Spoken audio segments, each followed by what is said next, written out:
The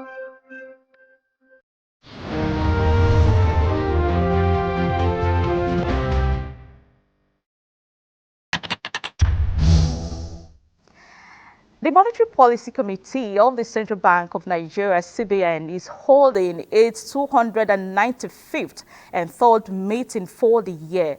The business community will in the coming hours find out what decisions the Monetary Policy Committee will take as inflation rises to more than 33%. Well, with me to discuss some of the issues is Chris Kaka, National Program Coordinator, Trade Network Initiative. You're welcome to Business Express. Good morning, listeners, and thank you for having me in your studio.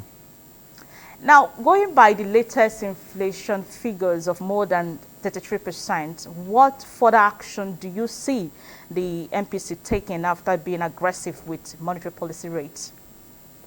Okay, thank you very much. Like you rightly observed, the 33%, perhaps it's important to actually contextualize your question and see what the Monetary Policy Committee actually does. When it meets, it sets certain parameters to drive the economy as far as monetary policy is concerned. And you don't see the impact of them immediately until when you come for another 3 months to review what has been happening. And so it is like, if they increase the monetary policy rate today now, it doesn't mean that tomorrow morning things start changing. It gives a while before you see it. So if you want to assess the Monetary Policy Committee outcomes, is that you look within the last 3 months, what has been the result of what it was expecting to achieve with what it has actually done. And doing that would then mean that, look, you said the Monetary Policy Committee, the last one they had said it was, that's in March 25, 26, they were going to improve the increase by 200 basis points, the MPR, and that is like a guiding rate that informs interbank lending, borrowing from banks, deposits, or whatever other banks. And so that informs it. It moved a little bit by 200% from 24 to about 27, 23 thereabout, 22 to 24. If you watch it again, they said liquidity ratio was to remain at 30%. Cash reserve ratio for deposit money bank, they staggered the two, was to remain, and that for merchant bank was to move from 10% to 14%. The whole idea was to say, look, let us approach this particular issue we have on ground of inflation by not tampering with liquidity, because that's not what is driving it. Let us not tamper with the issue of cash reserve ratio. Let us see how we can use other mechanisms to deal with it. So they decided to increase inflation and to increase the interest rate. But what has really happened, as at March, as at April, what we have was about 34 thereabout% as the inflation rate, the headline inflation. And that's to show you that, yes, something is happening, but it's not really producing the kind of results you want to expect. And CBN itself, I'm sure at the end of today's meeting, will also be reviewing that and see what it wants to do yet to move forward. The International Monetary Fund, IMF, is advocating for further tightening when inflation keeps rising. Now, the question is, how effective is the monetary policy tool, considering there is a lot of money in circulation that is outside the banks? Okay, first let's address the issue of money in circulation. I think when Nigeria decided to redesign and reissue our currency, a lot of money was in circulation. A lot of money were outside the banking system. A lot of them have been returned back. If you remember, people brought out notes that have been tattered, some issued by banks that have ceased to exist like 10 years ago, Intercontinental, for instance. And so we can clearly say for now that that challenge of having so much money outside the banking system has been dealt with. In terms of the IMF, you must understand that IMF gives you a facility. It evaluates your economy and begins to tell you what you need to do for it to also be able to secure its credit which it has given to you. Mind you, it's not like the World Bank is an intergovernmental organization. And most countries have no option but to join them, because just only 6 countries among the 196 countries in the world are just who are not members. Cuba, Fidel Castro country, and a couple of other ones. If you hear their names, you know these are guys who don't want to join. When they give you a facility, they want to secure that facility. And so they expect, there's a lot of reform going on in this country. Nigeria recently just staggered the repayment of its loan to 2023 through 2027, which is the IMF loan they have taken. IMF expect that you begin to block all leakages. All financial rascalities wants to block the whole thing. So there's a reform going on in the public service as we speak right now, which is going on. There is a reform going on everywhere. And these are product of the fact that you have taken an IMF loan and the IMF wants to secure a loan by ensuring that every leakage of funds, it has to block it. The unfortunate thing is that when they block these things, truly they are helping you to deal with issues of corruptions and excessive leakage of resources. But at the same time, some of the measures which they ask you to implement are just measures that might not help your economy to begin to grow. And that's the honest truth about it. Now, the tightening, as we all know, means high cost of borrowing for most businesses, adding to the high cost of doing business. And that's not encouraging for the growth of small and medium scale enterprises sector. What do you think? You know, the targets for the Monetary Policy Committee, like I used to say, their responsibility of the central bank is to, look, ensure the stability of the cost, the value, and the supply of money. And so anything that wants to tamper with that, you see the central bank getting involved with it. The unfortunate thing is that when you want to fight inflation, the instruments you use are also instruments that begins to undermine economic development. Increasing interest rates, for instance. Businesses don't want to borrow money. If they borrow, it's at a high cost, and that is actually affecting their profit margin. But you do not have an option, if you must fight inflation, to begin to see how you can actually raise interest rate. So there is a dilemma somewhere there between increasing interest rate, fighting inflation, and also trying to promote economic development, which is what is really happening at the moment. But that being said, I think what the central bank has done over the time is that it staggers the interest rates. You see a separate one for the deposit money banks and a separate one for other banking institutions, because he understands that consumption is driven, retail banking is driven by the deposit money banks, and the other ones are for production and the rest of it. So you find that they stagger the two of them.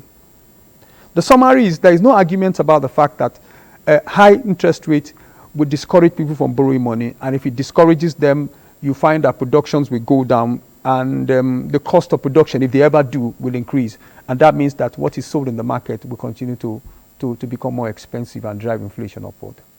Now, recently, customers of Heritage Bank complained of being stranded because they could not access their deposits. Do you see this attributed to the ongoing banking recapitalization? One wouldn't say no, but then you cannot conclusively say that is the reason why. Most banks, once they begin to have that issue, I am not saying that is the case, is sometimes you want to see, before you know it, the next thing you hear is that government have actually acquired them. Anyway, Heritage Bank has actually been acquired by government itself. It has changed its name so many times. One would not say that is the reason. It could be that there's a network glitch. The systems they use might be having problems. So you can't confidently say that the inability of customers to access their credit in Heritage Bank is as a result of the recapitalization. That wouldn't have anything to do with it anyway, because recapitalizing your bank and the deposits in the banks might not. If you refuse bank from withdrawing their money, the moment you begin to open, they pull their money. So I wouldn't conclusively say it's the reason why. There are so many other factors that could be attributed to it. One, like I said, could be a network glitch. It might be some other reasons. Perhaps they've given us some facilities they're trying to recover, and they're finding it difficult. But then having a bank run is something not too good for the industry, the banking system in the first place, where depositors lose confidence in the banking system and everybody is wanting to withdraw their money. So it's actually not a good development. How will the MPC balance curbing inflation with stimulating economic growth?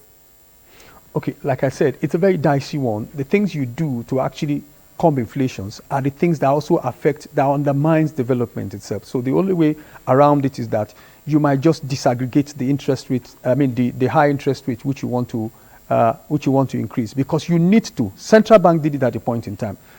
People, merchant banks and the rest of them who give longer period credit for manufacturing, they had a separate interest rate, and the deposit money bank had a separate interest rate. That way you want to encourage them.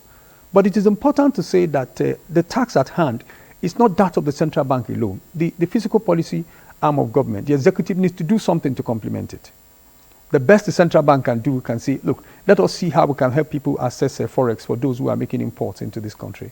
And but on the other hand, the executive also needs to actually show good faith towards it, to see, look, we need to put some programs in place. You remember some times ago, government was giving about 50 billion naira for people to set up industries, for people after the COVID. In fact, during the COVID itself, there were a lot of interventions saying, look, you borrow this amount of money, and the interest rates and the moratorium money were very, very, very considerate. Say, look, you can do this to actually get involved in the productive sector. So that is just the only way around it. Developing the economy is not only the sole responsibility of the central bank. You need the fiscal policy arm of it to also complement what the central bank is doing to also see how they can actually move the economy forward. Well, I don't know about you, but it's like the monetary and fiscal authorities are yet to get the alignment right when you consider the timing of electricity tariff hike. I think I agree with you. Just the way we also felt that it was the wrong timing for government to remove subsidy on forex, remove subsidy on petrol, because these were two issues that were actually colliding, and each one is a pocket of problem on its own. What has really happened right now, I do also not find any wisdom behind it. Inflation is already high. Headline inflation is about 34 as at April. By the end of May, we will know what the figures are. And if you increase the electricity tariff, you sure do know well that is actually, because the big two things that push headline inflations are energy and food price. And these are two big problems. Food has its own problem. If you increase the tariff on electricity, I can tell you that the effort of the central bank to actually curb and stabilize inflation will actually be losing, we hold no steam in the first place, because you find that as you are making effort, some people are pounding the problem and inflation continues to rise. So I think it's the wrong timing. While they might agree it's important, I think it's the wrong timing, because we know for now why the suppliers, the discos and the rest of them have got a justification to say, look, we need to actually increase because the cost of running business has gone high. I think it's the wrong timing, and government may need to actually shoulder that responsibility of that incremental cost that the discos are asking for to move forward with Nigerians at the moment.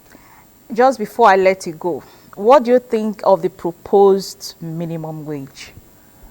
I think it's high time we have, because I mean every 10 years, if I'm very correct, we need to also have review our existing minimum wage and then move forward. But the truth of the matter is, right now, you do not have a basis for it. One might say, why? Every time NLC make agitation for an increment, sometimes it's based on sentiment.